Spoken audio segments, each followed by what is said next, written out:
So I'd love to give you an insight into my process, but every photo is different.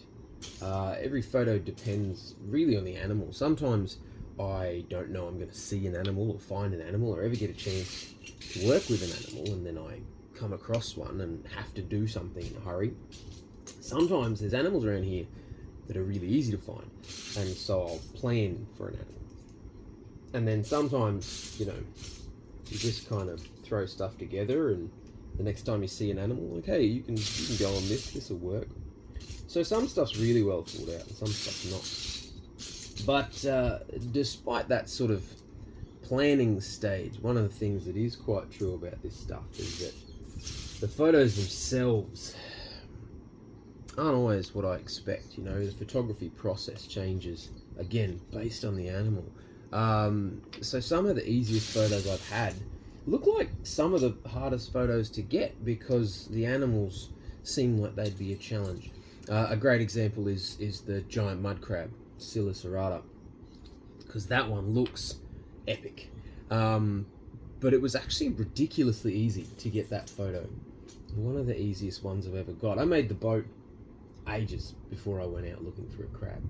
Hadn't really set a date, thought about it. They don't have a season, they're just kind of there. So I made the boat and just sat it on the shelf, until the day came up.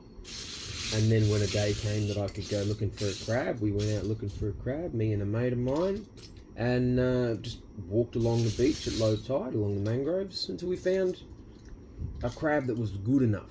I actually found a bunch of crabs, but they weren't all big enough. They weren't all scary enough. Some of them were missing claws and stuff, so we were kind of picky. But the shoot itself was ridiculously easy. The shoot was just me on my hands and knees in the water, because it was only about that deep, and just shooting from every angle. I couldn't actually see the back of the camera, so I couldn't see what I was shooting. I couldn't see if any of it was working. I couldn't even see if any of it was in focus. But I just took a bunch of shots and figured I'd go through them later. I don't normally go through them at the time because, the light's bad to see what's happened on the screen and stuff. It's only a small camera. So, shot 200 photos, got home, found out that most of them were awesome. In fact, the one thing with the crab photo that I do regret, I guess, is I wanted the crab to break some Lego. I mean, crabs are supposed to be super strong. You hear about how they could cut your toe off with their pincers and all sorts of stuff. So I really, really wanted the crab to be actually destroying something. And I tried. I took a little lifeboat with the crab photo, and I tried to get the crab to break the lifeboat, or at least grab it and squeeze it, and it wouldn't hold it at all. It just kept letting it go, which was quite disappointing because I really wanted that sort of full-on, there is no escape from this crab, it's even destroyed your one path out sort of thing, but couldn't get it. So it was easy. It was too easy. It was really, really simple to get a crab photo. But then one of the photos that seemed to me like it was going to be the easiest to get was the wolfing stick insect, the giant stick insect. Because stick insects just sit there. When you see them, they just sit. So of course, I assumed I'd just be able to put it on Lego and it would just sit on the Lego and I would take a photo and we'd all be great friends at the end of it. But, I mean, what I didn't know, because I'd never bothered to touch a stick insect before really, was that they do not just sit there. If a stick insect feels like it is in danger, and being in danger for an animal can be something as simple as just being exposed, being visible, not being camouflaged. So if the stick insect feels like it's in danger, it will run,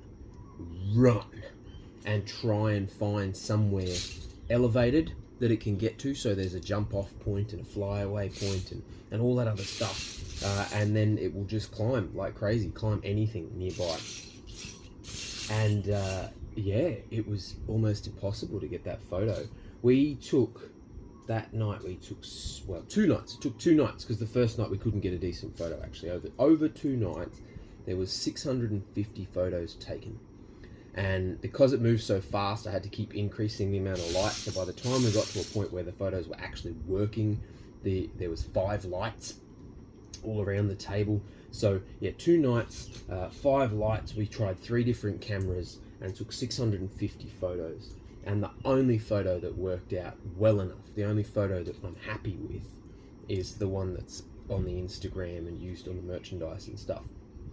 So yeah, went in there thinking that was going to be one of the easiest photos ever, and it just wasn't in any way, shape or form. It was crazy to find out that something that seemed really, really passive was going to be really, really harsh, and something that seemed really harsh was going to be really passive. But you just never know, and it's really interesting for me because, you know, I'm interested in animals. I'm keen to work with animals, but there's things that you just can't find out this information. There is no resource where you can go, hey, is it easy to photograph this? At least not an easy to find resource. So learning on the fly, changing photos as we go, and just making sure that everything sort of fits around the animal and how it wants to work.